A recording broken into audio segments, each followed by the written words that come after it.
Pak Bos, cukup untuk hari ini, ya. Itu suara ibu mertuaku. Bukan, lebih tepatnya, itu adalah suara seseorang yang ditiru oleh ibu mertuaku. Suara Kinasih, seorang wanita yang menghilang 40 tahun lalu. Dan kini, peran itu menjadi giliranku. Sebelum cerita dimulai, mohon dukungannya dengan menekan tombol subscribe dan like. Terima kasih. Saat itu pukul 1 dini hari. Aku terbangun karena ingin ke kamar mandi, tetapi aku mendengar suara aneh dari kamar ayah mertuaku di ujung koridor. Awalnya, kukira itu suara televisi. Namun, aku yakin itu adalah suara ayah dan ibu mertuaku. Kinasih. Suara rendah ayah mertuaku menyelinap keluar dari celah pintu. Selama 32 tahun aku tinggal di rumah ini, nama ibu mertuaku jelas-jelas Lastri. Tapi, Kinasih, jantungku serasa jatuh. Aku mencoba berjalan sepelan mungkin melewati koridor, tetapi pemandangan yang kulihat dari celah pintu yang sedikit terbuka membuat napasku nyaris berhenti. Ibu mertuaku mengenakan pakaian yang aneh. Sebuah gaun kuno yang sepertinya berasal dari 40 tahun lalu, lengkap dengan wig hitam di kepalanya. Pak Bos, cukup untuk hari ini, ya. Suara ibu mertuaku juga berbeda dari biasanya. Nada suaranya genit dan manja seperti wanita muda. Seolah-olah mereka sedang bermain sandiwara. Tidak, lebih tepatnya, beliau sedang meniru seseorang. Kakiku lemas dan aku hampir saja terduduk di tempat, tetapi aku berhasil menahan diri dan bergegas ke kamar mandi. Wajahku di cermin tampak pucat pasi. Tanganku gemetar hebat. Apa-apaan ini? Aku duduk di toilet sambil memegangi kepala. Aku tidak bisa membedakan apakah yang baru saja kulihat itu nyata atau mimpi. Ayah mertuaku berusia 75 tahun dan ibu mertuaku 73 tahun. Mungkinkah hal seperti ini terjadi di usia mereka? Aku kembali ke kamar dan berbaring di bawah selimut, tetapi aku tidak bisa tidur. Aku mendengar suara langkah kaki di koridor. Itu ibu mertuaku yang kembali ke kamarnya. Suara sandal yang diseretnya terdengar sangat berat. Keesokan paginya, suasana di meja makan tampak normal seperti biasa. Ayah mertuaku membaca koran, ibu mertuaku memasak sayur lodeh, dan suamiku, Hartono, sibuk bersiap-siap untuk berangkat kerja. Ibu, semalam tidur nyenyak? Tanyaku hati-hati. Ibu mertuaku menjawab dengan santai. Iya, nyenyak. Kamu, ekspresinya yang begitu tenang membuatku semakin merinding. Apakah benar-benar tidak terjadi apa-apa? Atau adakah rahasia yang hanya aku yang tidak tahu? Sekitar tengah hari, saat ibu mertuaku pergi, aku menyelinap masuk ke kamarnya. Aku membuka laci meja riasnya dan menemukan sebuah kartu nama tua. Tertulis di sana, Bar Kinasih. Di baliknya, ada sebuah foto yang sudah menguning. Foto seorang wanita muda yang mengenakan gaun yang sama dengan yang dipakai ibu mertuaku semalam. Jadi ini Kinasih? Wanita di foto itu sama sekali tidak mirip dengan ibu mertuaku. Lalu mengapa ibu mertuaku menirunya? Mengapa ayah mertuaku memanggilnya Kinasih? Kepalaku menjadi pusing. Sebuah rahasia yang sama sekali tidak kuketahui selama 32 tahun tinggal di bawah atap yang sama. Atau mungkin, hanya aku yang tidak tahu. Apakah suamiku juga tahu? Ibu sedang apa? Suara putriku yang tiba-tiba terdengar membuatku terlonjak kaget. Santi, putriku yang berusia 18 tahun, berdiri bersandar di pintu. Ah, bukan apa-apa. Nenek minta tolong ambilkan sesuatu. Bohong. Santi menatapku dengan curiga. Mencari apa di kamar nenek sampai menggeledah laci? Hanya diminta mencari obatnya. Santi menghela napas lalu berbalik pergi. Aku segera mengembalikan kartu nama dan foto itu ke tempatnya semula dan keluar dari kamar. Jantungku berdebar kencang. Malam harinya, ayah mertuaku tertidur di depan televisi di ruang keluarga. Aku mendengar igauannya. Kinasih, aku merindukanmu. Aku akan menepati janjiku. Seluruh tubuhku merinding. Ibu mertuaku sedang mencuci piring di dapur. Sepertinya beliau mendengar igauan itu. Tangannya berhenti sejenak, lalu kembali menggosok piring. Jelas ada rahasia di rumah ini yang tidak kuketahui. Apa yang terjadi antara ayah mertuaku dan wanita bernama Kinasih 40 tahun yang lalu? Dan mengapa ibu mertuaku meniru wanita itu? Aku ingin mencari jawabannya, tetapi di saat yang sama, aku takut untuk mengetahuinya. Rasanya seperti telah membuka kotak Pandora. Tapi sudah terlambat. Aku tidak bisa lagi berpura-pura tidak tahu. Keesokan paginya, saat guncangan semalam belum juga reda, aku menerima telepon dari temanku, Dewi. Kami sama-sama mengambil sertifikasi perawat lansia dulu. Suaranya terdengar berat. Ratih, apa ada hal di dunia ini yang tidak bisa dibeli dengan uang? Aku bingung dengan pertanyaannya yang tiba-tiba. Aku meletakkan cangkir kopiku dan menatap keluar jendela. Langit kelabu tampak sama muramnya dengan hatiku. Kenapa tiba-tiba? Ada apa? Dewi menghela napas. Helaan napasnya yang terdengar dari seberang telepon terasa sangat berat. Bekerja di panti jompo membuatku takut pada dunia yang seolah bisa melakukan segalanya dengan uang. Anak-anak yang membuang orang tua mereka, orang tua yang menyalahkan anak-anak mereka, semuanya pada akhirnya karena uang. Kata-kata itu membuat hatiku mencelos. Karena rumahku pun tidak jauh berbeda. Pemandangan aneh yang kulihat di kamar ayah mertuaku mungkin juga tidak lepas dari urusan uang. Tapi tanpa uang, kita juga tidak punya martabat. Kenyataannya begitu, jawabku. Suaraku terdengar bergetar.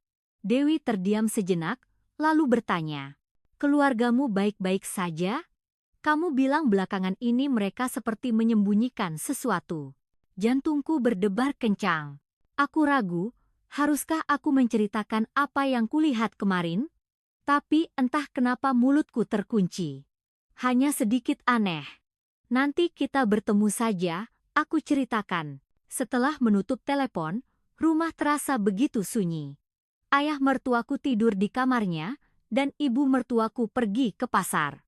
Saat aku sedang duduk di sofa ruang keluarga, suamiku, Hartono, pulang lebih awal. Wajahnya pucat.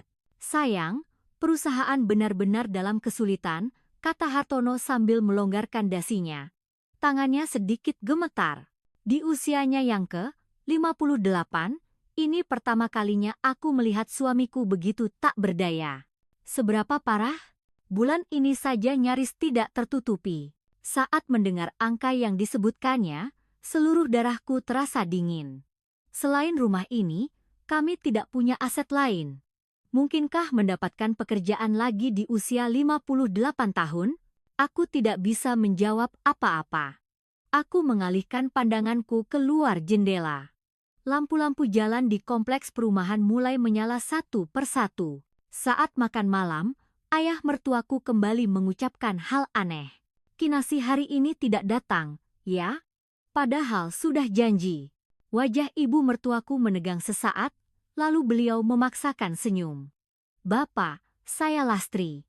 Kinasih itu kan orang dari masa lalu." "Lastri? Siapa Lastri? Aku hanya kenal Kinasih." Tatapan mata ayah mertuaku tampak kabur. Tatapan yang sering kulihat selama bekerja sebagai perawat lansia. Ini jelas gejala awal demensia vaskular.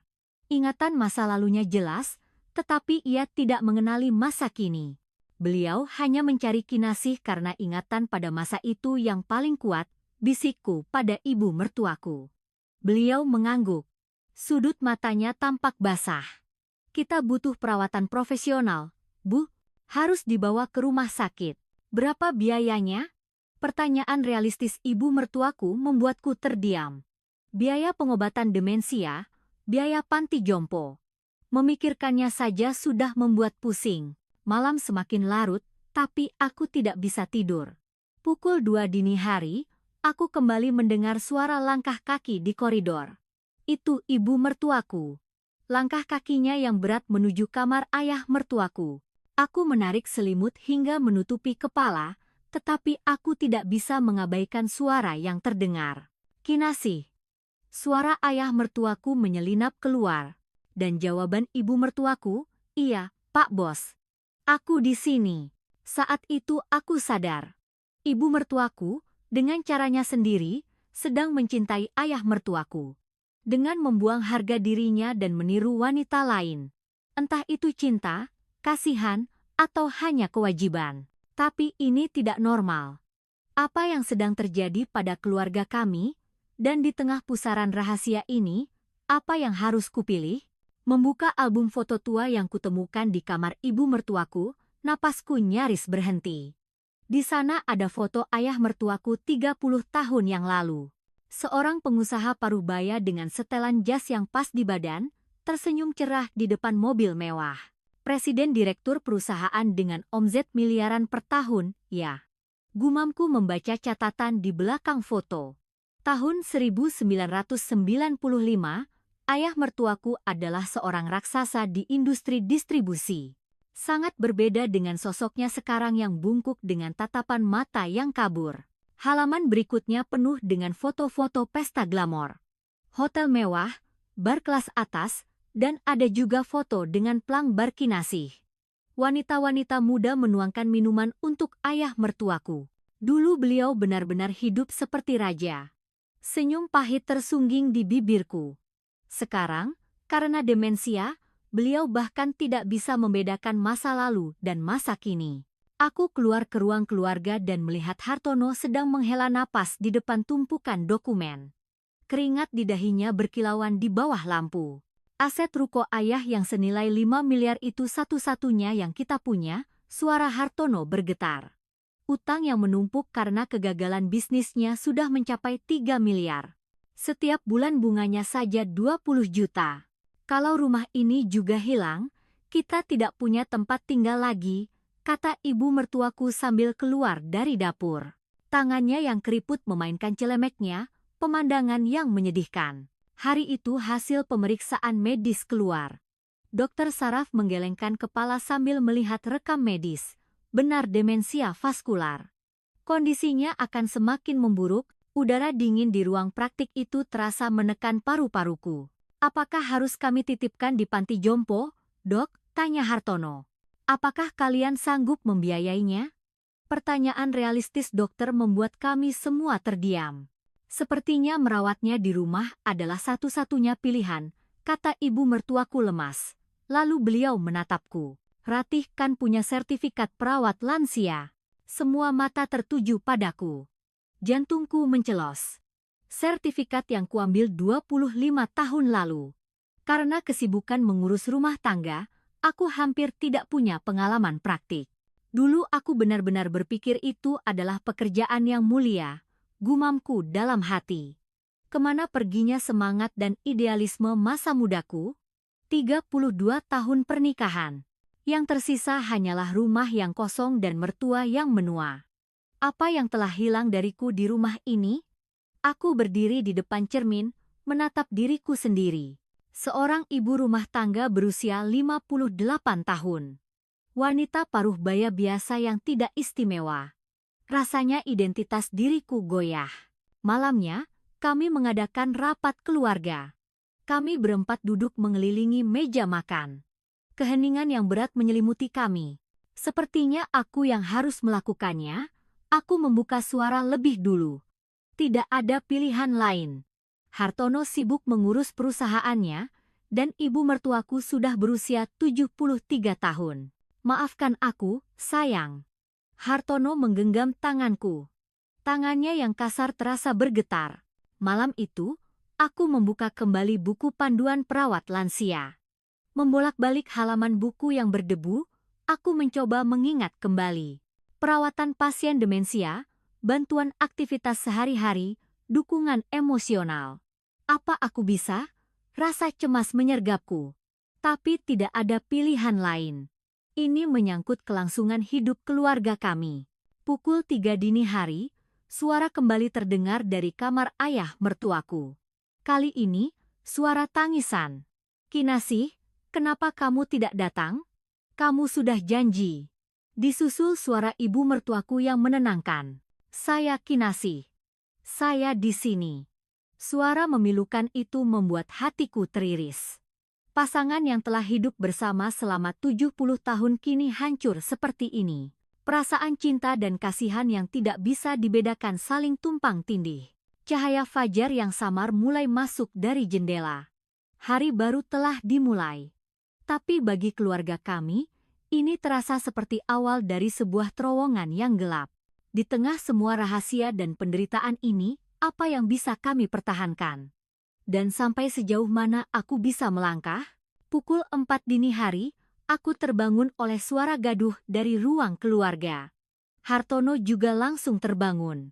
Saat kami keluar ke koridor, pemandangan yang mengejutkan terbentang di depan kami. "Kinasih, di mana Kinasih?" Ayah mertuaku berteriak sambil mondar-mandir di ruang keluarga. Beliau hanya mengenakan piyama dan bertelanjang kaki. Pot bunga di atas meja jatuh berserakan di lantai. "Bapak, tenang, Pak." Saat aku mendekat, ayah mertuaku tiba-tiba mendorongku. Aku hampir saja terjatuh karena kekuatan yang tak terduga itu. Hartono dengan sigap menahanku. "Siapa kamu? Di mana kamu sembunyikan Kinasih?" Tatapan mata ayah mertuaku menakutkan, seperti orang yang sama sekali berbeda. Ibu mertuaku berlari keluar dari kamarnya. Wajahnya pucat pasi. Dari luar, terdengar teriakan. "Tetangga sebelah. Berisik sekali. Apa setiap hari mau begini terus?" Suara protes dari balik pintu depan membuat wajahku panas. Hartono membuka pintu dan menundukkan kepala. "Maaf, Pak. Akan segera kami tenangkan. Aku ingin menangis karena malu." Ayah mertuaku terus membuat keributan. Melempar bantal sofa, menjatuhkan bingkai foto. "Kita harus panggil ambulans," kata ibu mertuaku sambil meraih telepon dengan tangan gemetar. 15 menit kemudian, ambulans tiba. Suara sirenenya membangunkan seluruh kompleks. Aku bisa merasakan tatapan ingin tahu para tetangga dari balik jendela mereka. Seluruh kompleks melihatnya. Aku tidak sanggup mengangkat kepala karena malu. Petugas medis menenangkan ayah mertuaku dan membawanya ke rumah sakit. Di UGD, dokter mengerutkan kening sambil melihat rekam medis. Wali pasien harus lebih memperhatikan. Seharusnya tidak dibiarkan sampai gejalanya seperti ini. Aku merasa tertusuk. Bukan karena kami menelantarkannya, tetapi memang benar perawatan kami tidak cukup. Pengobatan saja ada batasnya. Perlu perawatan profesional 24 jam. Mendengar kata-kata dokter, Hartono bertanya, "Berapa biayanya?" "Panti jompo sekitar 10 hingga 15 juta per bulan." Mendengar angka itu, kami semua terdiam. Jumlah yang tidak bisa kami tanggung. Di koridor rumah sakit, ibu mertuaku memanggilku. Beliau melihat sekeliling, lalu berbisik, "Ratih, ibu hanya bilang ini padamu." Aku menjadi tegang. Wajah ibu mertuaku tampak muram.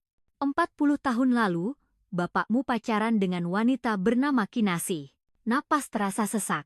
Aku sudah menduganya, tetapi mendengarnya langsung tetap saja mengejutkan. Ibu juga tahu. Tapi ibu diam saja. Karena dia ayah dari anak-anak ibu. Sudut mata ibu mertuaku basah.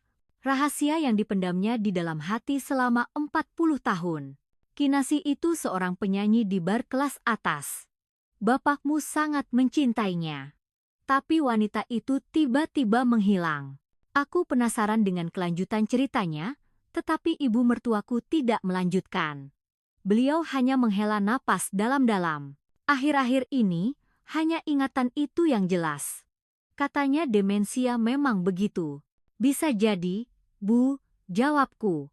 Aku memang pernah belajar bahwa pasien demensia seringkali melupakan ingatan baru, tetapi ingatan lama yang kuat secara emosional tetap tersimpan dengan jelas. Setelah pulang, kami kembali mengadakan rapat keluarga. Pilihannya tidak banyak. Ratih yang harus merawatnya, kesimpulan ibu mertuaku membuat semua orang terdiam. Tidak ada cara lain. Aku yang harus melakukannya. Aku sudah siap, tetapi aku cemas. Bisakah aku menangani gejala eksplosif seperti hari ini sendirian? Jelas sekali bahwa keahlianku tidak cukup. Sertifikat 25 tahun lalu tidak ada artinya. Apa benar-benar tidak ada cara lain? Hartono mencari-cari di ponselnya, tetapi tidak ada alternatif yang bisa kami tanggung. Bantuan pemerintah pun penuh dengan syarat yang rumit, langit di luar sudah mulai terang. Keributan dini hari tadi terasa seperti mimpi, tetapi ruang keluarga yang berantakan menyadarkanku pada kenyataan. Pecahan pot bunga berserakan di mana-mana. Kini aku berada di persimpangan jalan. Merawat ayah mertuaku sendiri, atau apa yang bisa kulakukan? Hanya ada keputusasaan. 2 minggu berlalu. 2 minggu serasa di neraka. Siang dan malam, ayah mertuaku tidak henti-hentinya mencari Kinasih. Kinasih, kamu di mana? Pukul 2, 3, 4 dini hari. Teriakan yang tidak kenal waktu itu membuatku tidak bisa tidur nyenyak. Kantung mataku rasanya sudah sampai ke lutut. Sampai kapan aku bisa bertahan? Gumamku di depan cermin. Dalam seminggu, berat badanku turun 3 kilogram. Stres mental mulai berdampak pada fisik. Obat penenang yang diresepkan pun tidak mempan.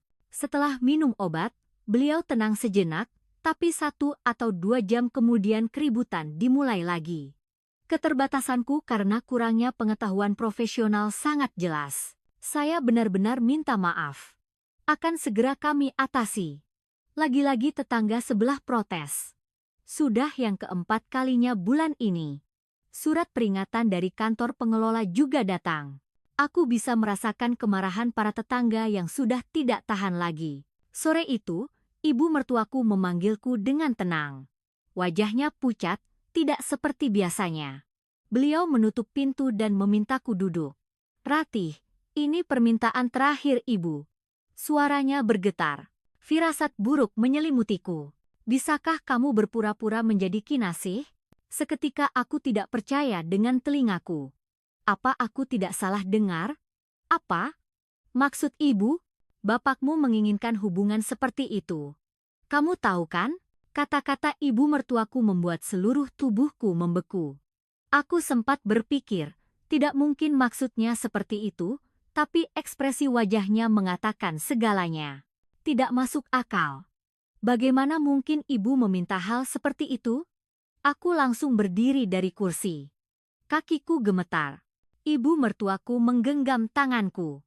Tangannya dingin. Ruko senilai 5 miliar itu akan ibu balik nama atas namamu. Napas terasa sesak. 5 miliar. Angka itu berputar-putar di kepalaku. Uang yang tidak akan bisa kukumpulkan seumur hidup. Ibu, ibu juga tahu ini gila. Tapi tidak ada cara lain. Mata ibu mertuaku berkaca-kaca. Bagaimana perasaannya meminta menantunya melakukan hal seperti ini demi suami yang telah hidup bersamanya selama 70 tahun? Malam itu, Hartono pulang membawa setumpuk dokumen. Wajahnya kelabu. Kalau perpanjangan pinjaman tidak disetujui sampai akhir bulan ini, kita bangkrut. Tangannya yang meletakkan dokumen di meja bergetar. Katanya utangnya sekarang sudah lebih dari 5 miliar. Bunganya saja 30 juta sebulan. Angka yang mustahil. Di usia kita, mau pergi kemana? Kata ibu mertuaku sambil keluar dari dapur. 58, 60, 73, 75. Tak satu pun dari kami yang masih muda. Tiba-tiba pintu depan terbuka. Ayah mertuaku mencoba keluar dengan bertelanjang kaki. Aku harus bertemu Kinasih. Aku segera menahannya, tetapi beliau mendorongku. Saat itu, beliau kehilangan keseimbangan dan terjatuh. Suara gedebuk itu membuat jantungku serasa berhenti. Bapak, untungnya tidak ada cedera serius, hanya benjol di dahi. Aku berpikir, kalau begini terus, bisa terjadi sesuatu yang fatal. Aku berbaring di tempat tidur sambil menatap langit-langit. Dengan 5 miliar, aku bisa hidup tanpa khawatir seumur hidup. Aku mencoba menghitung. Ditaruh di bank saja, bunganya bisa 20 juta sebulan. Cukup. Tapi ini salah. Sama sekali tidak boleh. Hati nuraniku berteriak. Membohongi ayah mertuaku, apalagi memainkan peran seperti itu, adalah hal yang tidak bisa diterima. Apa benar-benar tidak ada cara lain? Tanyaku pada diri sendiri, tapi tidak ada jawaban. Bantuan pemerintah sulit didapat, Pinjaman tidak mungkin, panti jompo terlalu mahal. Jalan buntu, demi keluarga. Pikiran berbahaya itu mulai merayap. Ibu mertua juga melakukannya. Selama 40 tahun. Demi orang yang dicintainya. Apa aku juga bisa? Dini hari, teriakan ayah mertuaku kembali terdengar. Kinasih, aku rindu. Aku akan tepati janjiku. Suara memilukan itu membuat hatiku goyah. Keinginan terakhir seorang lansia yang terperangkap dalam demensia. Apakah mengabulkannya adalah perbuatan yang begitu buruk? Tidak. Sadarlah. Aku menggelengkan kepala. Tapi angka 5 miliar terus berputar di benakku. Waktu untuk memilih semakin dekat. Hari itu adalah hari terburuk. Pukul 10 pagi, telepon datang dari kantor polisi. Apakah Anda walinya? Kami menemukan seorang lansia. Mohon segera datang. Ayah mertuaku keluar rumah subuh-subuh dan ditemukan setelah 5 jam berkeliaran. Katanya beliau sampai ke pusat kota hanya dengan piyama dan bertelanjang kaki. Saat menjemput ayah mertuaku di kantor polisi, kata-kata yang kudengar menusuk hati. Walinya harus lebih bertanggung jawab. Kalau begini terus bisa fatal. Tatapan dingin polisi muda itu terasa tajam. Di dalam mobil perjalanan pulang, aku berpikir, aku tidak tahan lagi. Ini adalah batasku. Kalau begini terus, bisa terjadi sesuatu yang tidak bisa diperbaiki, gumamku. Ayah mertuaku menatap kosong keluar jendela. Sepertinya beliau sedang mencari Kinasih lagi. Sesampainya di rumah, ibu mertuaku berlari keluar. Melihat kondisi ayah mertuaku, beliau menangis. Hanya 1 bulan. Sungguh, hanya 1 bulan saja, kataku. Ibu mertuaku menatapku dengan kaget. Benarkah? Iya. Tapi hanya 1 bulan. Setelah itu, kita cari panti jompo profesional. Persetujuan bersyarat. Aku tidak punya waktu lagi untuk berpikir. Sore itu, persiapan dimulai di kamar ibu mertuaku. Beliau mengeluarkan foto Kinasih 40 tahun yang lalu. Seorang wanita muda yang cantik. Bagaimana cara menirunya? Aku mempelajari foto itu. Rambut panjang bergelombang, riasan tebal, lipstik merah. Gaya tahun 1980. Ibu mertuaku mengeluarkan gaun kuno dan peralatan rias dari lemari. Ternyata beliau menyimpan semuanya. Cara bicaranya begini, lagu kesukaannya ini, mawar berduri, ibu mertuaku memberitahuku satu persatu. Tangannya bergetar. Begitu juga denganku. Aku berdiri di depan cermin. Memakai wig, merias wajah dengan tebal. Mengenakan gaun merah itu, aku terlihat seperti orang yang sama sekali berbeda. Aneh. Ini bukan aku. Aku bingung melihat bayanganku di cermin. Seorang menantu berusia 58 tahun berubah menjadi wanita muda dari 40 tahun yang lalu. Pukul 8 malam, aku berdiri di depan kamar ayah mertuaku. Jantungku berdebar kencang. Ibu mertuaku mengawasi dari belakang. Pak Bos, Kinasih datang, kataku dengan suara bergetar. Aku membuka pintu dan masuk. Ayah mertuaku langsung bangkit dari tempat tidur.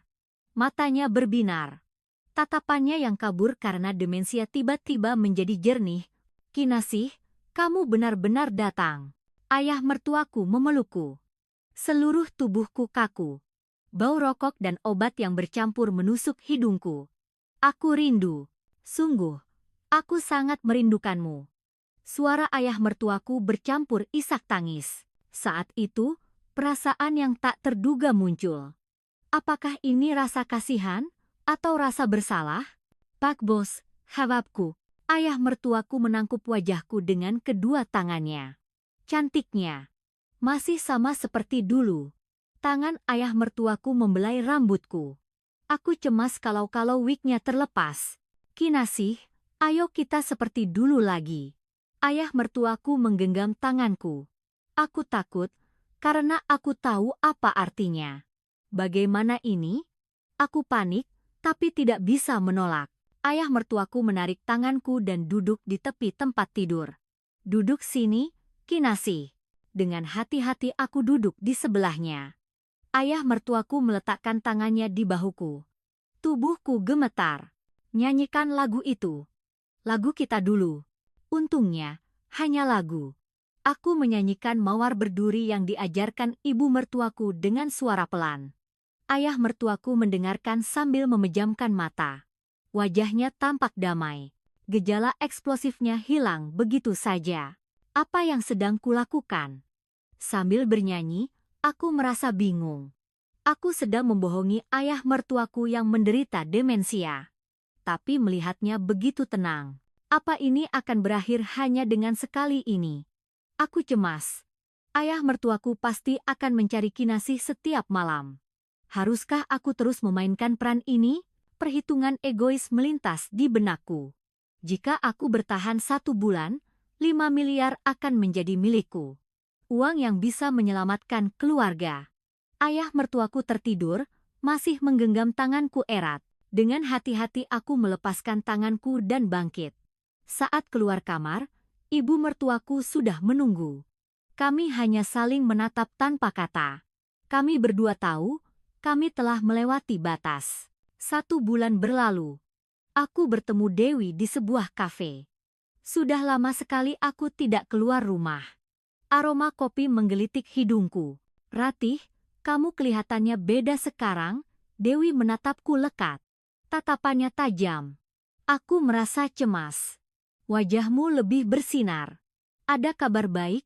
Aku bingung dengan pengamatan Dewi. Aku pura-pura ke toilet dan melihat cermin. Wajahku memang terlihat berbeda. Kulitku tampak lebih cerah, ekspresiku lebih lembut. Iya juga, ya. Aku kembali ke meja dan menjawab. Dewi menatapku dengan curiga.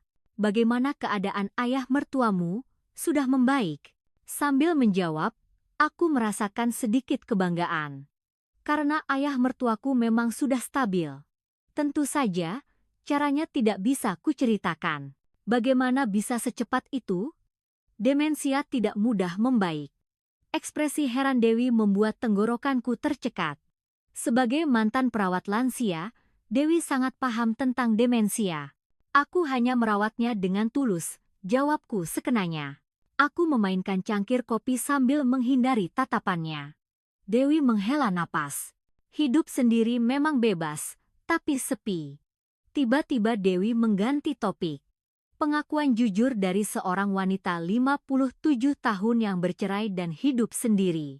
Secara finansial memang pas-pasan, tapi aku hidup tanpa harus memikirkan perasaan orang lain. Aku yang menentukan hidupku sendiri.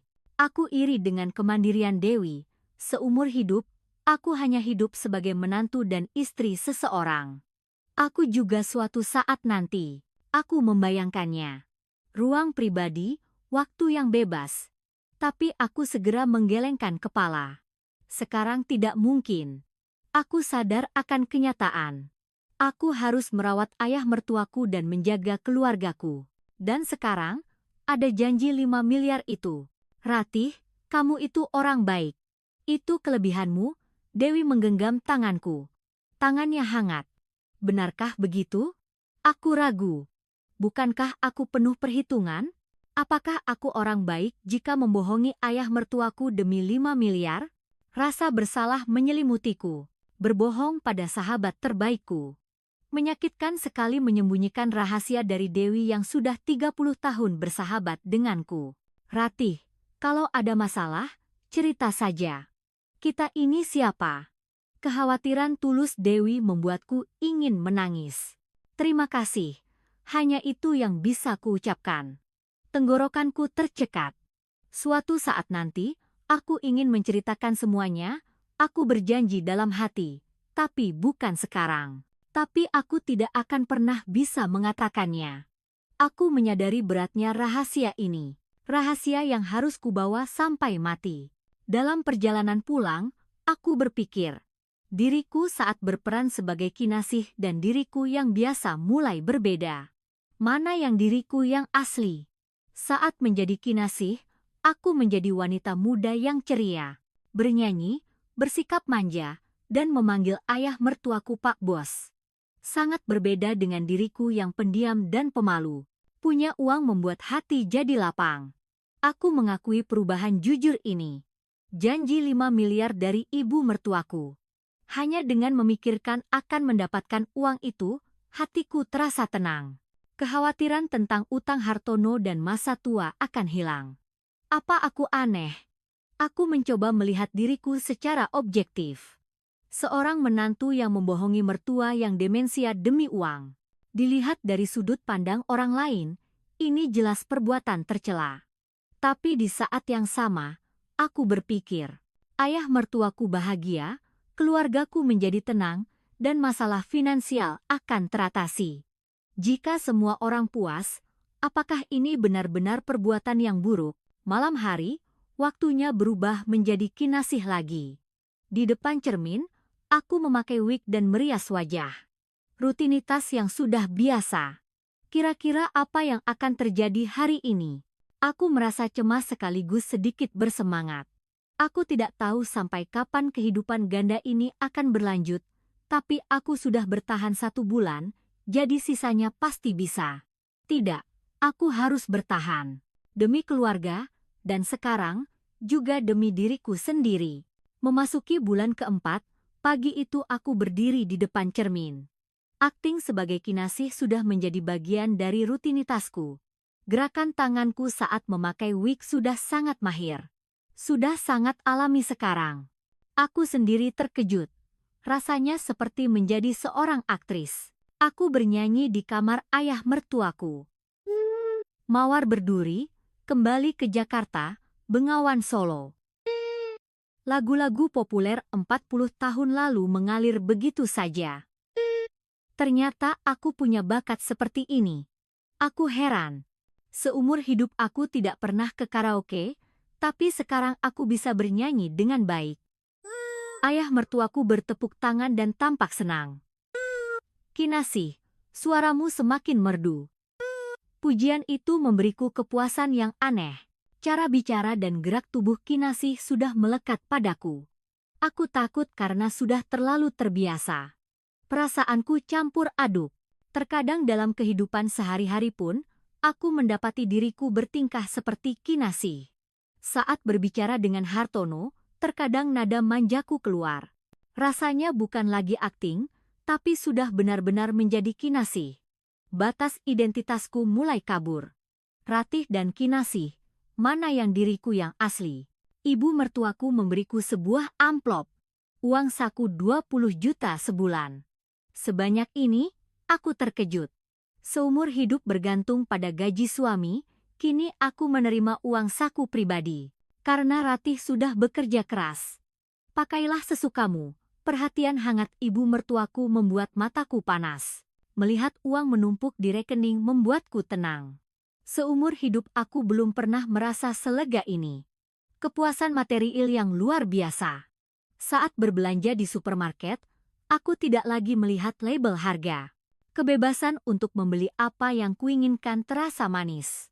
Aku bertemu Dewi dan teman-teman di sebuah restoran mewah. Biar aku yang bayar, kataku sambil mengeluarkan kartu. Ekspresi terkejut teman-temanku membuatku senang. Rasa superioritas dan percaya diri muncul. Ratih akhir-akhir ini beda, ya. Kelihatan lebih santai. Tatapan iri teman-temanku terasa menyenangkan. Punya uang membuat segalanya terlihat berbeda. Aku merasakan perubahan yang nyata. Aku membeli baju baru, kosmetik yang bagus. Penampilanku di cermin terlihat lebih muda. Suasana rumah juga berubah total. Ayah mertuaku tidak lagi membuat keributan. Beliau benar-benar berubah. Aku bangga. Aku bangga peranku begitu penting. Berkat Ratih, rumah ini jadi damai. Ibu mertuaku berterima kasih. Untuk pertama kalinya, aku merasa menjadi anggota keluarga yang sesungguhnya. Hartono juga berubah. Pulang kerja, ia menyapaku lebih dulu. Kamu pasti lelah. Terima kasih banyak. Pengakuan suami membuat hatiku melambung. Aku adalah orang yang dibutuhkan. Rasa bangga muncul. Perasaan yang baru kurasakan selama 32 tahun pernikahan. Para tetangga juga memuji. Saat bertemu di lift, tetangga di lantai bawah berkata, "Akhir-akhir ini tenang sekali, ya, Bagaimana caranya? Saya hanya merawatnya dengan tulus, jawabku sambil mengangkat bahu dengan bangga. Pukul 8 malam, aku kembali menemui ayah mertuaku. Ini bukan lagi sebuah beban. Ini waktu yang menyenangkan. Waktu bersama ayah mertuaku menjadi nyaman, bernyanyi, mendengarkan cerita lama, dan memegang tangannya. Karena Pak Bos bahagia, aku juga senang. Kepuasan timbal balik. Ayah mertuaku bahagia bertemu Kinasih, dan aku merasa puas melihatnya. Pengetahuan keperawatan profesional dan akting sebagai Kinasih menjadi kombinasi yang sempurna. Waktu minum obat tepat, aku mengajaknya berolahraga dan memberikan stabilitas emosional. Ini perawatan yang sempurna. Aku sangat percaya diri. Aku merasa lebih baik dari perawat profesional manapun. Dengan semua ini, aku pantas mendapatkan imbalannya. Rasionalisasi diri yang sempurna. Aku bekerja keras, jadi imbalan 5 miliar itu tidak sia-sia. Malam semakin larut, tapi aku tidak bisa tidur. Menatap langit-langit, aku berpikir, sampai kapan kehidupan ini akan berlanjut? Tapi anehnya, aku merasa akan sedih jika ini berakhir. Mungkin ini adalah saat paling berarti dalam hidupku. Suatu pagi, aku berdiri di depan cermin. Tanpa memakai wig, wanita di cermin itu terasa asing. Aku ini Ratih atau Kinasih, gumamku. Krisis identitas semakin parah. Bahkan dalam keseharian, ada diriku yang tertawa, berbicara, dan bertingkah seperti Kinasih.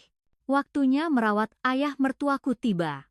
Bukan lagi kewajiban, tapi sesuatu yang kutunggu. Perasaanku saat melihat ayah mertuaku telah berubah. Apa ini masih akting? Tanyaku pada diri sendiri. Kasih sayang yang kurasakan saat memanggilnya Pak Bos terasa nyata. Aku lebih alami saat menjadi Kinasih. Terjadi pembalikan identitas. Aku lebih nyaman menjadi Kinasih daripada Ratih. Mana yang diriku yang asli? Pertanyaan eksistensial semakin dalam. Ratih selama 32 tahun atau Kinasih selama 4 bulan. Mana yang diriku yang sebenarnya? Sore hari, aku minum teh dan mengobrol dengan ayah mertuaku. Rasanya kami bukan lagi pasien demensia dan perawat, tapi teman bicara yang sesungguhnya. Waktu muda, Pak Bos pasti gagah sekali, ya? Kekaguman tulus keluar dari mulutku. Aku teringat sosoknya yang gagah di foto album. Kinasih, karenamu aku jadi semangat hidup lagi. Pengakuan ayah mertuaku membuat jantungku berdebar. Bukan akting, tapi perasaan yang nyata. Saya juga bahagia saat bersama Pak Bos. Perasaan jujurku terlontar begitu saja. Ayah mertuaku menggenggam tanganku erat. Kehangatan menjalar. Aku memeriksa buku tabungan. Uang yang terkumpul selama 4 bulan mencapai 80 juta. Untuk pertama kalinya, aku punya uang sebanyak itu atas namaku sendiri. Ruko 5 miliar itu bisa benar-benar jadi milikku. Harapan yang nyata membuncah. Ibu mertuaku bilang proses balik nama akan segera dimulai. Sekarang aku bisa menikmati masa tua yang nyaman. Aku mulai merancang masa depan. Pergi ke luar negeri, membeli mobil bagus, melakukan semua yang kuinginkan. Aku bisa hidup dengan bangga di depan teman-temanku. Harapan akan status sosial yang lebih tinggi juga besar. Bukan lagi ibu rumah tangga yang bergantung pada suami, tapi wanita mandiri secara finansial. Ternyata begini enaknya hidup tanpa khawatir soal uang. Aku menikmati kebahagiaan material. Hati yang lapang membuat segalanya terlihat berbeda. Malamnya, Hartono mengatakan hal yang aneh. Ayah akhir-akhir ini kelihatannya baik sekali, apa ada rahasianya? Tatapannya penuh arti. Jantungku mencelos. Mungkin karena aku merawatnya dengan tulus, jawabku, tapi aku cemas. Jangan-jangan dia sudah tahu? Ibu mertuaku juga menatapku dengan ekspresi rumit. Campuran rasa terima kasih, maaf, dan perasaan lain yang tak bisa kubaca. Apa ada hal lain? Kecurigaan mulai muncul. Sepertinya ada hal lain yang disembunyikan ibu mertuaku. Saat bertemu Dewi pun begitu. Kamu akhir-akhir ini benar-benar beda, seperti menjadi lebih wanita. Pengamatannya yang tajam membuatku tegang. Tatapan mata Dewi tidak biasa. Aku menjadi lebih hati-hati, takut ketahuan. Tapi di saat yang sama, aku juga pasrah. Sudah terlambat.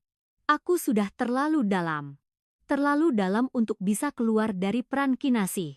Malam hari, berbaring di tempat tidur, aku menatap langit-langit. 4 bulan. Jauh melebihi janji 1 bulan. Sampai kapan ini akan berlanjut? Tidak. Apa ini benar-benar bisa berakhir? Baik ayah mertuaku maupun aku, sepertinya sudah kecanduan dengan hubungan ini. Hubungan simbiosis aneh di mana kami saling membutuhkan. Ini cinta atau transaksi? Aku tidak bisa menemukan jawabannya. Mungkin keduanya. Cinta dan transaksi, kebenaran dan kebohongan, Ratih dan Kinasih. Semua batas telah runtuh. Subuh, aku terbangun oleh panggilan ayah mertuaku. Kinasih. Kini panggilan itu terasa wajar. Seolah itu memang namaku. Suatu malam di bulan kelima, Hartono menungguku di ruang keluarga. Ekspresinya tidak biasa. Ratih, apa sebenarnya yang kamu lakukan dengan ayah? Pertanyaan yang langsung dan tajam. Jantungku mencelos. Tanganku yang memegang cangkir kopi gemetar. Akhir-akhir ini ayah hanya mencarimu. Orang lain sama sekali tidak dikenali. Desakan Hartono berlanjut. Tenggorokanku kering.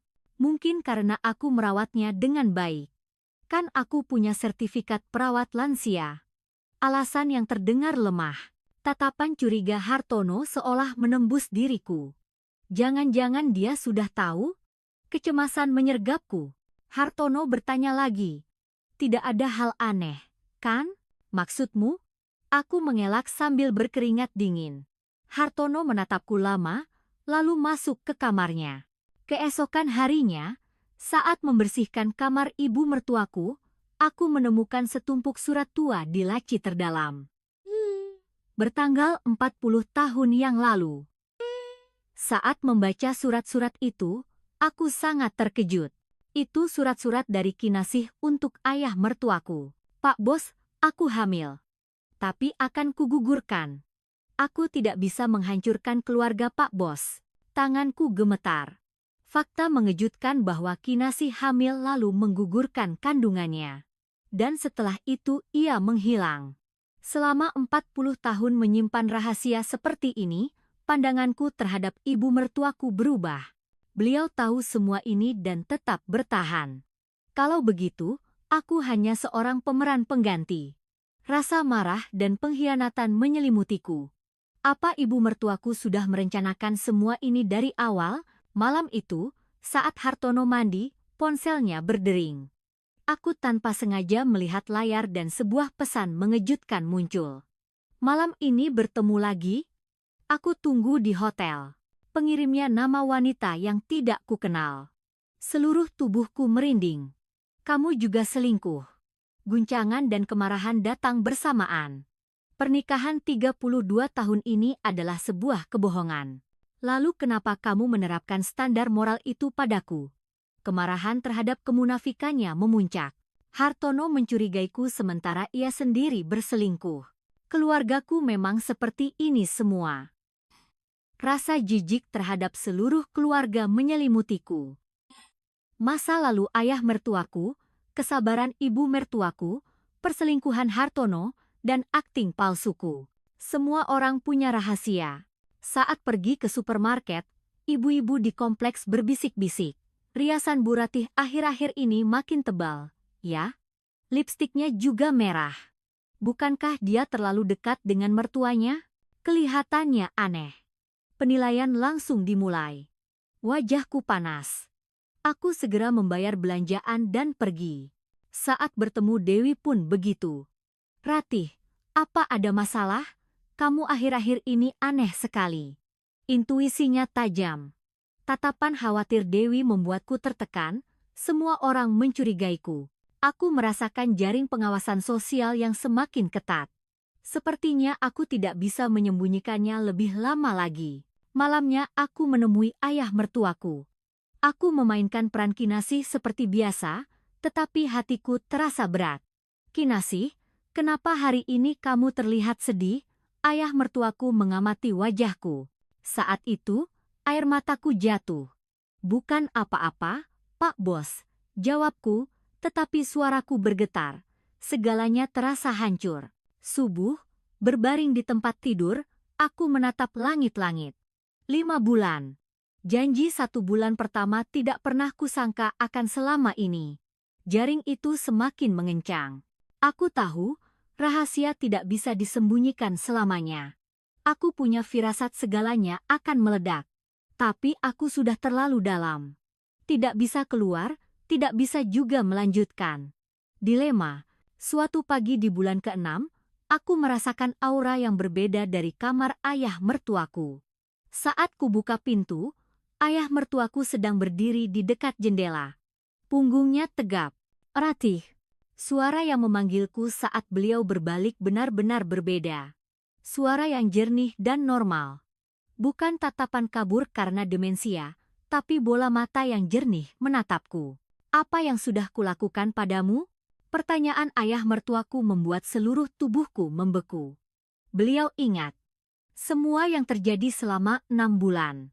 Maafkan aku. Aku tidak sadar. Air mata mengalir dari mata ayah mertuaku. Beliau menutupi wajah dengan tangannya yang keriput sambil terisak. Bapak, aku tidak bisa berkata-kata. Aku tidak tahu harus berkata apa, harus berekspresi seperti apa. Kepanikan, rasa malu, dan rasa bersalah datang bersamaan. Namun, tidak sampai 10 menit, tatapan mata ayah mertuaku kembali kabur. Kinasih, kamu dari mana saja? Beliau kembali ke masa lalu. Kesadarannya yang jernih barusan telah hilang, kembali terjerumus ke dalam kabut demensia. Tadi itu Bapak yang sebenarnya. Rasa kasihan dan bersalah datang bersamaan. Saat kesadarannya kembali, beliau pasti sadar bahwa aku, menantunya, sedang memainkan peran Kinasih. Bagaimana aku bisa berhadapan dengan Bapak yang sadar? Aku tidak sanggup mengangkat kepala karena malu. Aku ingin terduduk di lantai. Apa aku ini benar-benar seorang menantu? Pertanyaan mendasar tentang keberadaanku muncul. Siapakah aku yang selama 6 bulan berakting sebagai Kinasih? Aku keluar kamar dan berlari ke kamar mandi. Aku memegang wastafel dan menatap cermin. Wajah asing menatapku. Apa yang sudah kulakukan selama 6 bulan ini? Aku merenungkan semua tindakanku dan merasa ngeri. Memakai wig, merias wajah, bernyanyi, memegang tangan. Melakukan semua ini demi uang. Rasa jijik pada diri sendiri dan mual datang bersamaan. Aku berlutut di depan toilet. Aku benar-benar sudah menjadi Kinasih. Rasanya identitasku benar-benar hilang. Bukan Ratih, bukan juga Kinasih. Aku merasa menjadi makhluk yang tidak termasuk dimanapun. Sepertinya tidak bisa pulih. Aku merasa jatuh ke jurang keputusasaan. 6 bulan telah mengubahku menjadi orang yang sama sekali berbeda. Aku keluar ke ruang keluarga dan melihat Hartono memegang sebuah dokumen. Surat cerai. Aku sudah tahu semuanya. Kamu juga tahu, kan, perselingkuhanku. Pengakuan dingin Hartono membuat napasku sesak. Keluarga kita semua pembohong. Rasa jijik terhadap semua anggota keluarga memuncak. Perselingkuhan masa lalu ayah mertuaku, penyembunyian ibu mertuaku, perselingkuhan Hartono saat ini, dan akting palsuku. Selama 32 tahun, untuk apa aku hidup? Seluruh pernikahan ini terasa sia-sia. 32 tahun yang hanya diisi oleh kewajiban, tanpa cinta. Hanya aku yang bodoh. Rasa hampa karena merasa hanya aku yang tulus menyelimutiku. Semua orang hidup dengan rahasianya masing-masing, sementara hanya aku yang percaya dengan naif. Ibu mertuaku keluar dari dapur. Ekspresinya muram. Ratih, sudahi saja. Sudah cukup. Kata sudahi itu terasa berat. Tapi sekarang, bagaimana bisa disudahi? Apa aku masih bisa hidup dengan keluarga seperti ini? Keputusasaan tentang masa depan menyelimutiku. Segalanya adalah istana yang dibangun di atas kebohongan. Dan sekarang istana itu runtuh. Aku menatap keluar jendela. Langit kelabu yang sama seperti 6 bulan lalu. Tapi aku telah menjadi orang yang sama sekali berbeda. Aku telah menyeberangi sungai yang tidak bisa diseberangi kembali. Malam itu, aku benar-benar hancur. Berbaring di tempat tidur, aku menatap langit-langit dan berpikir, toh aku sudah hancur. Kondisi psikologis yang putus asa dan menyerah pada segalanya. Menara kebohongan yang kubangun selama 6 bulan runtuh. Aku tidak punya apa-apa lagi untuk kehilangan. Pikiran untuk menghancurkan diri sendiri muncul. Keluarga, harga diri, identitas, semuanya sudah hilang. Mempertahankan batasan sekarang, apa bedanya? Perasaan putus asa.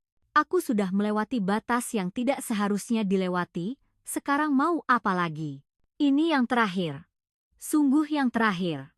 Aku berjanji pada diri sendiri dan menuju kamar ayah mertuaku. Langkahku terasa berat. Ayah mertuaku duduk di tempat tidur. Melihatku, wajahnya cerah.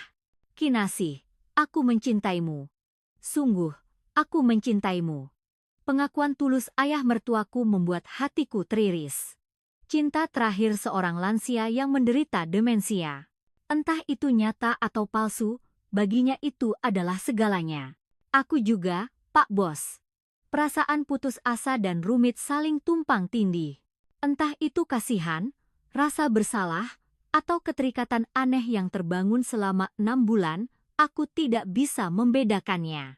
Ayah mertuaku menggenggam tanganku. Tangannya gemetar. Pak Bos, ini yang terakhir, bisikku.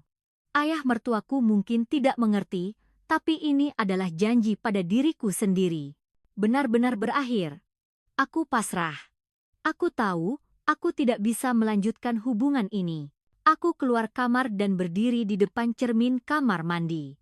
Riasan yang luntur, wig yang berantakan, penampilan yang asing. Ini aku, Kinasih, kebingungan yang tidak bisa dibedakan menyelimutiku. Aku sudah hidup 58 tahun, tapi aku tidak tahu siapa orang di cermin ini. Aku sudah hidup 58 tahun, tapi siapa aku? Keputusasaan eksistensial semakin dalam. Kehidupan sebagai Ratih maupun akting sebagai Kinasih telah kehilangan makna. Bukan Ratih, bukan Kinasih, hanya ketiadaan. Perasaan kehampaan menyelimutiku. Rasanya seperti cangkang kosong. Aku bahkan tidak tahu siapa diriku. Kondisi kehilangan identitas total. Aku menghindari cermin dan keluar ke ruang keluarga. Aku memeriksa buku tabungan. Uang yang terkumpul selama 6 bulan mencapai 90 juta. Tapi jika aku bercerai, jika aku melepaskan 5 miliar, aku benar-benar akan menjadi gelandangan. Ketakutan yang nyata menyergapku. Di usia 58 tahun, tanpa keahlian, tanpa pengalaman kerja, bagaimana aku akan hidup? Tapi aku sudah kehilangan segalanya, kondisi kebangkrutan moral. Mendapatkan uang pun tidak ada artinya. Harga diri, martabat, kemanusiaan, semuanya sudah hilang. Sampai sejauh mana manusia bisa jatuh? Rasa jijik pada diri sendiri mencapai puncaknya. Aku tidak mau berhadapan dengan cermin, orang-orang, bahkan bayanganku sendiri. Subuh, aku duduk di balkon. Angin dingin menerpa wajahku. Seluruh dunia akan menudingku. Perasaan terisolasi secara sosial menyelimutiku. Jika rahasia ini terbongkar, tidak akan ada yang memahamiku. Tidak ada yang akan memahamiku. Kesepian absolut menekan dadaku. Rahasia yang tidak bisa kuceritakan pada Dewi, Hartono, atau siapapun, tidak bisa diperbaiki. Tidak bisa kembali. Harapan benar-benar lenyap. 6 bulan telah mengubahku menjadi orang yang sama sekali berbeda. Benar-benar berakhir. Semuanya sudah berakhir. Aku benar-benar menyerah. Tapi anehnya, di tengah kepasrahan itu, sebuah kesadaran kecil mulai tumbuh. Karena sudah mencapai dasar, satu-satunya jalan adalah ke atas. Matahari pagi mulai terbit. Hari baru, tapi bagiku ini adalah malam tergelap. Pagi itu, Dewi datang ke rumah. Wajahnya cemas. Matanya penuh kekhawatiran. Ratih, jangan menanggungnya sendirian lagi, pinta Dewi dengan sungguh-sungguh. Sambil menggenggam tanganku erat, ia melanjutkan. Ceritakan apapun yang terjadi. Aku di pihakmu. Aku merasakan kekuatan persahabatan sejati. Kehangatan seorang sahabat yang telah bersamaku selama 30 tahun membuatku ingin menangis. Kamu jauh lebih berharga daripada uang, kata Dewi. Hatiku tersentuh. Benarkah begitu? Hatiku goyah. Selama 6 bulan aku hanya memikirkan uang, apakah aku benar-benar berharga? Temukan kembali harga dirimu. Itulah dirimu yang sebenarnya. Nasihat Dewi membuatku termenung. Harga diri? Apa itu? Aku bertanya pada diri sendiri. Sudah terlalu lama hilang sampai aku nyaris lupa. Setelah Dewi pergi, aku mengeluarkan sebuah map tua dari laci. Di dalamnya ada sertifikat perawat lansia yang kuperoleh 17 tahun lalu. Aku membersihkan debunya dan melihatnya. Dulu ini sangat berarti. Aku teringat masa-masa murni itu. Ketegangan saat praktik pertama, kepuasan saat merawat pasien. Dulu aku bekerja bukan karena uang, tapi karena panggilan jiwa. Aku teringat motivasi dan nilai sejati. Dulu, senyum pasien lebih penting daripada gaji. Saat-saat paling membahagiakan adalah ketika pasien mengucapkan terima kasih. Aku teringat apa itu kepuasan sejati. Hari di mana seorang nenek menggenggam tanganku sambil menangis, kehangatannya masih terasa di ujung jariku. Itulah diriku yang sebenarnya. Kerinduan dan keyakinan akan jati diri yang asli muncul. Bukan Ratih, bukan Kinasih, tapi seorang perawat lansia yang berdedikasi. Itulah diriku yang sebenarnya. Malamnya aku menyalakan TV. Kebetulan ada siaran dokumenter tentang keluarga pasien demensia. Di layar, tampak keluarga-keluarga merawat pasien. Mereka melakukannya dengan cinta sejati. Sebuah pencerahan datang. Seorang anak laki-laki memandikan ibunya yang menderita demensia sambil tersenyum. Terlihat lelah, tetapi bahagia. Bukan karena uang, tapi karena cinta pada keluarga. Aku memahami arti perawatan yang sesungguhnya. Hal terpenting yang telah kulupakan. Aku telah melakukan sebuah transaksi, bukan cinta. Penilaian yang jelas atas tindakanku terbentuk.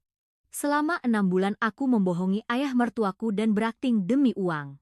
Itu bukan cinta. Belum terlambat. Aku bisa mengubahnya.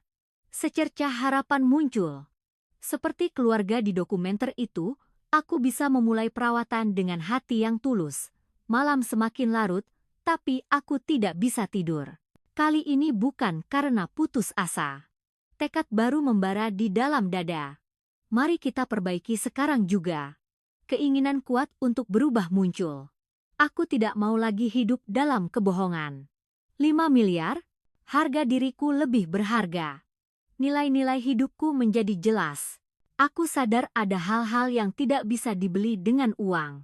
Harga diri, martabat, ketulusan. Itulah kekayaan yang sesungguhnya. Aku ingin hidup sebagai diriku yang sejati. Keinginan kuat untuk memulihkan jati diri membuncah. Sebagai Ratih, sebagai perawat lansia, sebagai manusia. Aku ingin hidup dengan bangga. Ayo beranikan diri. Ini adalah awal yang baru. Aku membulatkan tekad untuk memulai lembaran baru. Tidak akan mudah. Aku harus mengatakan yang sebenarnya pada ibu mertuaku, merawat ayah mertuaku dengan benar dan jujur pada Hartono. Aku menatap keluar jendela. Fajar menyingsing. Berbeda dengan malam yang gelap kemarin, hari ini adalah pagi yang penuh harapan. Aku bangkit dan berdiri di depan cermin, melepas wig, menghapus riasan tebal. Di cermin ada Ratih yang berusia 58 tahun. Lelah dan terluka, tetapi masih hidup. Mari kita mulai lagi, kataku pada bayanganku di cermin. Kali ini dengan benar. Aku berjanji akan hidup sebagai diriku yang sejati. Di atas meja di kamar ibu mertuaku, tergeletak surat peralihan hak milik ruko. Ruko senilai 5 miliar. Imbalan selama 6 bulan. Apa aku benar-benar akan merobeknya? Tanyaku pada diri sendiri. Konflik terakhir dimulai. Tanganku gemetar. Aku mengambil pulpen. Kolom tanda tangan masih kosong. Hanya dengan satu tanda tangan, 5 miliar akan menjadi milikku. Aku mengangkat dan meletakkan pulpen itu berulang kali. 5 miliar. Godaan terakhir berbisik. Uang yang bisa membuatku hidup tanpa khawatir di masa tua. Tidak, ini bukan aku. Aku meletakkan pulpen itu dengan mantap. Momen yang menentukan. Aku mengambil dokumen itu. Saya bukan Kinasih. Teriakku sambil merobek dokumen itu. Bersamaan dengan suara sobekan, perasaan lega yang luar biasa menyelimutiku. Rasanya seperti belenggu selama 6 bulan terlepas. Ibu mertuaku berlari masuk. Melihat sobekan dokumen, wajahnya pucat pasi. Saya Ratih. Ratih yang telah hidup selama 58 tahun. Aku meneriakkan namaku dengan bangga. Aku berdiri di sana bukan lagi sebagai Kinasih, tapi sebagai Ratih. Kamu sudah gila, teriak ibu mertuaku. Iya. Saya sudah sadar, keberanian untuk melawan muncul. Aku menatap lurus ke arah ibu mertuaku. Selama 32 tahun ibu hidup dalam kebohongan, kan? Ibu tahu perselingkuhan Bapak dan Hartono, tapi ibu diam saja. Aku menuntut kebenaran. Ibu mertuaku terdiam. Cukup. Semuanya sudah berakhir. Aku membuat titik akhir yang tegas. Sebuah deklarasi bahwa aku tidak akan lagi ikut serta dalam kebohongan di rumah ini. Hartono ada di ruang keluarga. Duduk di depan surat cerai. Kita semua salah. Dialog dewasa untuk mengakui kesalahan masing-masing dimulai. Hartono menunduk. Aku juga minta maaf karena kesibukanku di kantor. Permintaan maaf yang terlambat, tetapi terasa tulus. Terima kasih untuk 32 tahun ini, tapi sekarang selamat tinggal.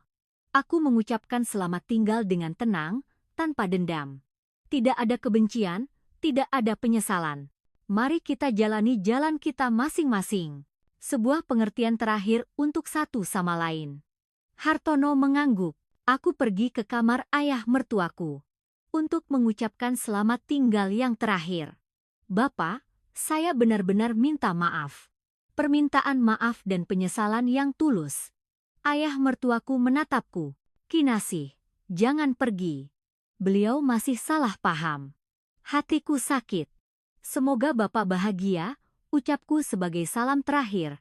Aku menggenggam tangannya, lalu melepaskannya. Sebagai menantu yang sesungguhnya, saya menghormati Bapak. Pengakuan yang tulus. Ayah mertuaku, yang pernah menjadi raksasa di industri distribusi. Hidupnya juga pasti punya makna tersendiri. Sekarang aku bebas. Aku merasakannya saat keluar kamar. Perasaan lega yang rumit namun pasti. Aku mengemasi barang-barangku. Kenangan selama 32 tahun. Sambil merapikan satu persatu, aku mengucapkan selamat tinggal pada masa lalu. Dulu berat, sekarang menjadi ringan.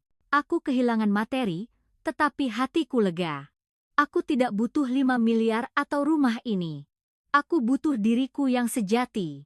Aku menyeret koper ke pintu depan. Keluarga memperhatikanku. Tidak ada yang menahanku. Kemanapun aku pergi, ini adalah jalan yang kupilih. Harapan dan tekad untuk masa depan muncul. Awal baru di usia 58 tahun. Terlambat, tetapi tidak mustahil. Aku membuka pintu. Di luar terang. Sinar matahari menerpa wajahku. Aku akan hidup sebagai diriku yang sejati. Aku berjanji saat melangkah keluar. Sebagai Ratih, sebagai perawat lansia, sebagai manusia. Aku akan hidup dengan bangga. Aku berjalan tanpa menoleh ke belakang. Langkahku ringan. Setelah melepaskan beban rahasia selama 6 bulan, seluruh dunia tampak berbeda. Aku menelepon Dewi. Aku bebas sekarang. Aku sudah kembali menjadi diriku yang sejati. Terdengar sorak gembira Dewi. Ucapan selamat dari seorang sahabat terasa hangat. Kehidupan baru telah dimulai. 3 tahun kemudian, musim semi 2025. Di ruang konseling pusat konseling keluarga demensia, aku duduk berhadapan dengan sebuah keluarga. Aku, yang kini berusia 61 tahun, bekerja sebagai konselor profesional. Dari jendela, aku bisa melihat bunga sakura berguguran. Saya harap pengalaman saya bisa sedikit membantu, kataku dengan suara hangat. Mata keluarga yang kukonseling berkaca-kaca. Seorang putri yang kelelahan merawat ayahnya yang menderita demensia. Terkadang kita harus kehilangan segalanya untuk menemukan diri kita yang sejati. Saya juga begitu. Aku memberikan nasihat filosofis. Aku menceritakan kisahku secara tidak langsung untuk menanamkan harapan. Aku tidak menceritakan masa laluku secara detail, tetapi nasihat itu berasal dari pengalaman. Berkat ibu, saya punya harapan. Terima kasih banyak. Ucapan terima kasih keluarga itu membuat hatiku tersentuh. Momen seperti inilah yang memberiku kepuasan sejati. Inilah yang benar-benar ingin kulakukan, pikirku sambil menutup pintu ruang konseling. Panggilan jiwa dan kepuasan memenuhi dadaku. Pulang kerja, aku kembali ke apartemen studio kecilku. Setelah 3 tahun pindah dari apartemen 70 meter persegi ke studio 30 meter persegi. Ruangan menjadi lebih sempit, tetapi hati menjadi lebih lapang. Uang memang pas-pasan, tapi hati ini begitu damai. Aku memeriksa saldo rekening. Setelah dikurangi sewa dan biaya hidup, gajiku nyaris tidak tersisa. Tapi aku tidak cemas. Aku sama sekali tidak menyesal melepaskan 5 miliar itu. Aku yakin dengan pilihanku. Kedamaian hati saat ini jauh lebih berharga daripada kemewahan material yang bisa kubeli dengan uang itu. Inilah kebebasan sejati. Setiap hari, aku menyadari betapa berharganya kebebasan mental dibandingkan keleluasaan finansial. Hidup sepenuhnya sebagai diriku sendiri, tanpa memikirkan pandangan orang lain, tanpa berbohong. Meskipun miskin, aku bisa hidup dengan bangga. Harga diriku telah pulih sepenuhnya. Aku sadar bahwa aku bisa menghormati dan mencintai diriku sendiri bahkan tanpa uang. Aku makan malam bersama rekan-rekan dari pusat konseling. Restoran kecil, tapi suasananya hangat. Terima kasih untuk kerja kerasnya hari ini, Bu Ratih. Sapaan tulus terdengar. Hubungan di mana kami saling menghargai. Ini baru terasa seperti keluarga.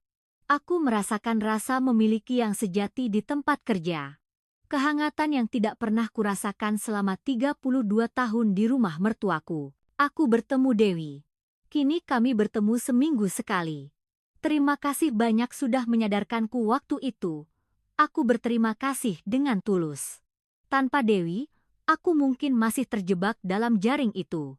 Ternyata ada orang yang tulus menyayangiku. Rasa syukur atas hubungan sejati menyelimutiku. Hubungan berharga yang tidak bisa dibeli dengan uang.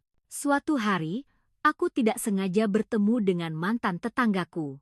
Ia dengan hati-hati memberitahuku. Saya dengar ayah mertua ibu meninggal dengan tenang di panti jompo tahun lalu. Mendengar kabar itu, aku berhenti sejenak. Perasaan campur aduk, tetapi aku tulus mendoakannya. Beliau juga telah menjalani hidupnya sendiri. Hartono katanya bangkrut dan hidup susah sendirian. Aku merasa kasihan, tetapi tetap tenang. Itu hasil perbuatannya sendiri. Aku menarik batasan. Setiap pilihan ada konsekuensinya. Ibu mertua juga katanya menderita depresi. Aku bersimpati, tetapi tidak merasa bersalah. Itu bukan salahku. Batasan yang jelas, aku memutuskan untuk tidak lagi menanggung beban orang lain. Setiap orang menanggung akibat dari pilihannya masing-masing. Aku mendapatkan pemahaman yang matang tentang kehidupan. Tidak ada dendam, tidak ada kebencian. Hanya saja setiap orang menjalani jalannya masing-masing. Di kantor pusat konseling, aku berdiskusi dengan rekan-rekan tentang masa depan. Di atas meja terbentang rencana ekspansi. Kita harus memperluas pusat konseling ini untuk membantu lebih banyak keluarga. Keinginan untuk berkontribusi pada masyarakat semakin kuat. Aku berharap pengalamanku bisa membantu lebih banyak orang. Aku ingin menulis pengalamanku menjadi buku untuk dibagikan pada lebih banyak orang. Aku membuat rencana untuk menyebarkan pesanku. Tentu saja fakta spesifiknya akan diubah, tetapi aku ingin menyampaikan pelajarannya. Menemukan kehidupan sejati di usia 61 tahun jauh lebih berarti. Aku memiliki pemahaman baru tentang usia. Usia yang kukira terlambat ternyata adalah awal yang baru. Senja hari, aku berjalan di jembatan di atas sungai. Langit merah tampak indah. Air sungai mengalir dengan tenang. Yang tidak bisa dibeli dengan uang adalah harga diri. Kesadaran filosofis terakhir. Jika aku punya 5 miliar, secara material aku akan kaya, tetapi seumur hidup aku akan tersiksa oleh rasa bersalah dan malu. Aku bersandar di pagar jembatan dan tersenyum. Senyum puas. Dompetku tipis, tetapi hatiku penuh. Ponselku berdering. Pesan janji temu konseling. Keluarga lain meminta bantuan. Besok aku harus hidup dengan semangat. Energiku bangkit. Di usia 61 tahun, aku masih punya pekerjaan dan masih dibutuhkan. Aku bersyukur. Dalam perjalanan pulang, sehelai kelopak bunga sakura jatuh di bahuku. Aku menepisnya dengan ringan sambil berjalan, seperti aku menepis masa lalu dengan ringan. Aku membuka pintu apartemen studioku. Ruangan kecil tapi nyaman. Sendirian, tetapi tidak kesepian. Inilah hidupku. Hidupku yang sejati. Aku melihat cermin. Ratih yang berusia 61 tahun berdiri di sana. Keriput bertambah, tetapi tatapan matanya jernih. Terlihat jauh lebih muda dari 3 tahun lalu. Dari jendela, bintang berkelip. Di tengah lampu kota, beberapa bintang masih terlihat. Cahaya kecil tapi pasti. Setiap pilihan ada harganya. Tapi pilihan untuk mempertahankan harga diri tidak akan pernah disesali. Aku membuka buku harian. Merangkum isi konseling hari ini sambil mengakhiri hari. Besok, aku akan kembali mendengarkan penderitaan seseorang dan memberikan harapan. Sekarang aku tahu apa itu kebahagiaan sejati. Bukan uang, bukan kehormatan, bukan pengakuan, tapi hidup dengan bangga sebagai diri sendiri. Itulah kebahagiaan sejati.